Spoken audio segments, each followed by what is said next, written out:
नमस्कार दोस्तों, कैसे हैं आप सभी लोग। मेरा नाम कुशल है और आज की इस वीडियो के अंदर हम बात करने वाले हैं एसएससी सीजीएल मेंस की जो कट ऑफ इस बार देखने को हमको मिली है वो नेक्स्ट लेवल मिली है भाई। हमको बिल्कुल भी उम्मीद नहीं थी कि इस तरह की इतनी कट ऑफ चली जाएगी हाई, वो भी एसएससी जैसे एग्जामिनेशन के अंदर।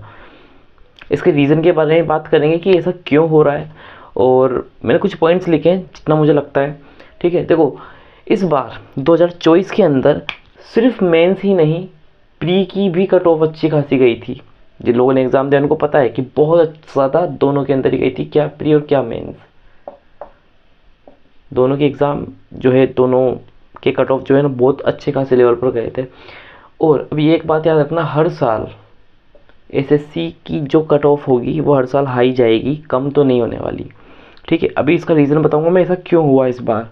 ठीक है, और इसका इफ़ेक्ट जो है ना दूसरे एग्ज़ाम पर पड़ेगा कैसे, अब ये बिल्कुल समझना। जैसे कि मान लो जिन बच्चों ने एग्ज़ामिनेशन की तैयारी की एसएससी की, ठीक है, अब वो बच्चे क्या करेंगे, नहीं निकल रहा है एग्ज़ाम, नहीं कर ली उनने कोशिश, उनकी उम्र निकली जा रही, उनकी एज निकली जा रही, तो अब वो क्या करेंगे, वो दूसरे एग्ज़ामिनेशन का फॉर्म भरेंगे। जैसे बैंक, कोई बच्चे बैंक में चल जाएंगे, होता है ना कि एसएससी वाले बैंक पर शिफ्ट हो गए, जिनका बैंक नहीं निकल रहा, बैंक वाला बच्चा एसएससी पर शिफ्ट हो गया। लेकिन बैंक वाले बहुत कम एसएससी में शिफ्ट होते हैं, ज़्यादातर एसएससी वाले बच्चे बैंक पर शिफ्ट हो जाते हैं। कुछ रीजंस भी है क्यों, देखो रीजंस एक ही है कि एसएससी वाले जो एस्पिरेंट्स हैं उनको क्या लगता है बैंक एग्जामिनेशन के बारे में कि बैंक एग्ज़ाम में प्रेशर बहुत है। तो प्रेशर तो एसएससी में भी है, काम तो आपको वहाँ पर भी करना पड़ेगा। ठीक है, 9 to 5 वहाँ पर भी जॉब है, 9 to 5 यहाँ पर भी जॉब है। तो आप चाहे एसएससी करो चाहे बैंक करो, आपको काम तो दोनों ही जगह करना है। आप ये नहीं कह सकते कि नहीं बैंक पर इतना ज़्यादा प्रेशर है। प्रेशर तो हर जॉब में है आज की तारीख में। वो आपकी किस्मत पर डिपेंड करता है कि आपको कोई एक ही जगह पर जॉब मिल जाए जहाँ पर काम कम आपको करना पड़ रहा है, स्टाफ बहुत अच्छा है, ये आपके लक पर डिपेंड करता है। बाकी आपको काम तो हर जगह करना पड़ेगा। हाँ, बैंक का प्रेशर झेलने वाले ही झेल सकते हैं, ये भी है।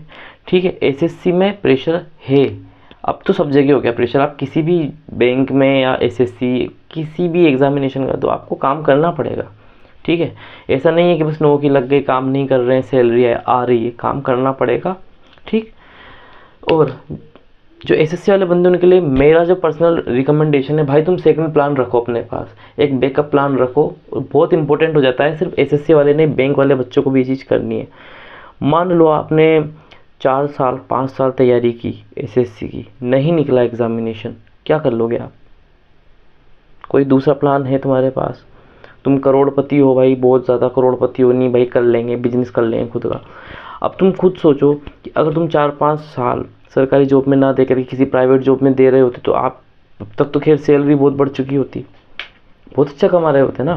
तो ये चीज़ है। दूसरी चीज़, ज़्यादा टाइम वेस्ट मत करो भाई एक सिंगल एग्जामिनेशन के अंदर। अगर आपको लग रहा है कि एसएससी में नहीं हो रहा है, बैंक में नहीं हो रहा है, तो दूसरे एग्जामिनेशन की तैयारी शुरू करो आप। ठीक है, मतलब कहने का ये है कि जॉब भी करो और फिर दूसरी एग्जामिनेशन की तैयारी भी शुरू करो भाई, बहुत इंपॉर्टेंट हो जाता है। ठीक है, और क्योंकि आप किसी एक एग्जामिनेशन को लेकर के ज़िंदगी भर नहीं बैठे रह सकते। ऐसे एस्पिरेंट भी मैंने देखे हैं बैंक एग्जामिनेशन के अंदर जिनके एग्ज़ाम 8-8 9-9 साल के अंदर निकले हैं यार, ये हाल है। अब सोचो 9 साल तक एक ही चीज़ पढ़ना कितना भयानक हो जाता है। अब तुम 9 साल कहीं जॉब कर लो, 9 साल में तुम कितनी ग्रोथ किस लेवल पर पहुँच जाओगे। समझ रहे हो ना मेरी बात, क्या कहना चाह रहा हूँ मैं। तो ज़्यादा टाइम वेस्ट मत करो। अगर आपको लग रहा है 2 या 3 साल में नहीं हो रहा तो फिर कहीं लग जाओ और फिर साथ में तैयारी कर सकते हो। क्योंकि जब एक तरफ से इनकम आएगी ना तो तुमको भी अंदर से गिल्ट फील नहीं होगा कि नहीं यार गिल्ट आ रही है। ये है पूरा सीन। बाकी यही है, देखो तैयारी तो करनी पड़ेगी, कैसे भी करो।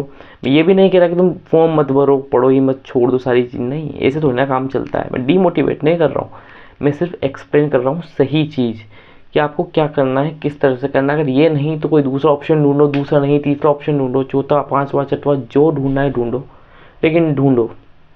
ठीक, ये है भैया बात। ठीक है, तो चैनल पर नए हो ना तो चलो सब्सक्राइब जरूर करके जाना। इसी तरह की और वीडियोस में लेकर के आने वाला हूँ बहुत जल्द। बाय।